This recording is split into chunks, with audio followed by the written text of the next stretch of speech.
اے لوگو، اپنے اس پروردگار کی عبادت کرو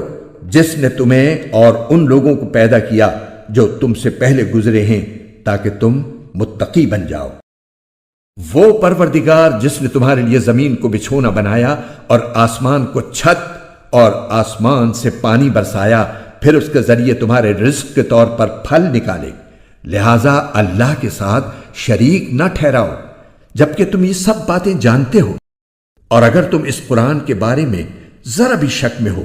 جو ہم نے اپنے بندے محمد صلی اللہ علیہ وآلہ وسلم پر اتارا ہے، تو اس جیسی کوئی ایک صورت ہی بنا لاؤ، اور اگر سچے ہو تو اللہ کے سوا اپنے تمام مددگاروں کو بلا لو۔ پھر بھی اگر تم یہ کام نہ کر سکو، اور یقیناً کبھی نہیں کر سکو گے، تو ڈرو اس آگ سے جس کا ایندھن انسان اور پتھر ہوں گے، وہ کافروں کے لیے تیار کی گئی ہے۔ اور جو لوگ ایمان لائے ہیں اور انہوں نے نیک عمل کیے ہیں،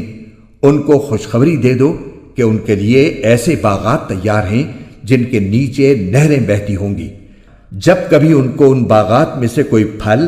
رزق کے طور پر دیا جائے گا تو وہ کہیں گے، یہ تو وہی ہے جو ہمیں پہلے بھی دیا گیا تھا،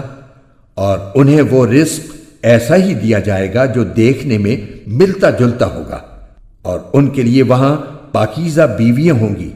اور وہ ان باغات میں ہمیشہ ہمیشہ رہیں گے۔ بے شک اللہ اس بات سے نہیں شرماتا کہ وہ کسی بات کو واضح کرنے کے لیے کوئی بھی مثال دے، چاہے وہ مچھر جیسی معمولی چیز کی ہو یا کسی ایسی چیز کی جو مچھر سے بھی زیادہ معمولی ہو۔ اب جو لوگ مومن ہیں وہ خوب جانتے ہیں کہ یہ مثال ایک حق بات ہے جو ان کے پروردگار کی طرف سے آئی ہے، البتہ جو لوگ کافر ہیں وہ یہی کہتے ہیں کہ بھلا اس حقیر مثال سے اللہ کا کیا مطلب ہے۔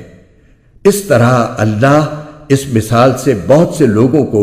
گمراہی میں مبتلا کرتا ہے اور بہت سوں کو ہدایت دیتا ہے، مگر وہ گمراہ انہی کو کرتا ہے جو نافرمان ہیں۔ وہ جو اللہ سے کیے ہوئے عہد کو پختہ کرنے کے بعد بھی توڑ دیتے ہیں، اور جن رشتوں کو اللہ نے جوڑنے کا حکم دیا ہے انہیں کاٹ ڈالتے ہیں اور زمین میں فساد مچاتے ہیں،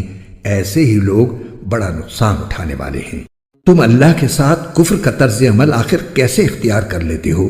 حالانکہ تم بے جان تھے، اسی نے تمہیں زندگی بخشی،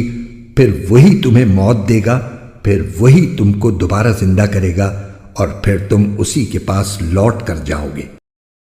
وہی ہے جس نے زمین میں جو کچھ ہے تمہارے لیے پیدا کیا،